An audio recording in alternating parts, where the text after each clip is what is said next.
కాళ్ళ శ్రీనివాస్ గారి మొక్కజొన్న చేనులో ఉన్నామండి. ఈ చేను వచ్చేసి శ్రీరంగపట్నం గ్రామం కోరుకొండ మండలంలో ఉందండి. మనం ఈ యొక్క పొలంలో మనం ఎంటెక్ అనేది వాడించండి. ఇప్పుడు ఈ ఎంటెక్ వాడిన తర్వాత ఈ రైతుకి ఎలా అనిపించింది ఏంటి ఒకసారి మనం రైతు గారు మాట్లాడుతున్నాం. నమస్కారం శ్రీని గారు. ఈ ఎంటెక్ వాడాక మీ పేరు ఒకసారి? నా పేరు కాళ్ళ శ్రీనివాసు. ఈ ఎంటెక్ వాడాక చేను బాగాలేసింది. ఇంత క్రితం అయితే చేను బాగాలేసేది కాదు, ఇది వాడాక బాగాలేసింది. ఆకు కట్ట అన్ని ఎదుగుదల కట్ట బాగున్నాయి. అయితే కర్రదంతా ఎలా చేస్తుందండి? కర్ర కట్ట బాగున్నాయండి అన్నీ.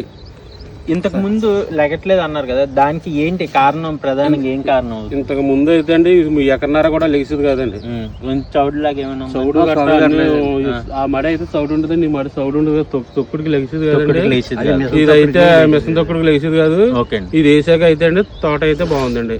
బాగుంది అండ్ మిషన్ తొక్కుడులోనే లెగుస్తుంది, చౌడులోనే లెగుస్తుందండి. మిగతా చేలు అయితే ఇంకా ఇంకా బాగుంటాయండి, ఇంకా బాగున్నాయి. ఓకే ఓకే అండి. అయితే ఇది మరి రైతులందరూ వాడుకోవచ్చండి? వాడచ్చండి. అయితే మీ ద్వారా ఆల్రెడీ మనం ఈ ఊర్లో ఇంతకు ముందు ఒకసారి మనం రైతులకు చెప్పడం జరిగింది, రైతులకు కూడా నచ్చింది, చాలా మంది రైతులు కూడా వాడారు. మీకు తెలిసినట్టుగా ఈ ఊర్లో ఎంతమంది వాడి ఉండొచ్చండి? ఇక్కడ నాకు తెలుసుండగా అయితే ఒక 5 తీసుకున్నారండి. ఓకే, వాళ్ళ 5 వేసారండి. మళ్ళీ 5 వేసారంటే వాళ్ళు మనకైతే తెలియదు కదండి. అన్ని బాగానే ఉన్నాయండి. చేయలేదు పక్కన రావణ వేసాడండి, రావణ చేను కూడా బాగుందండి.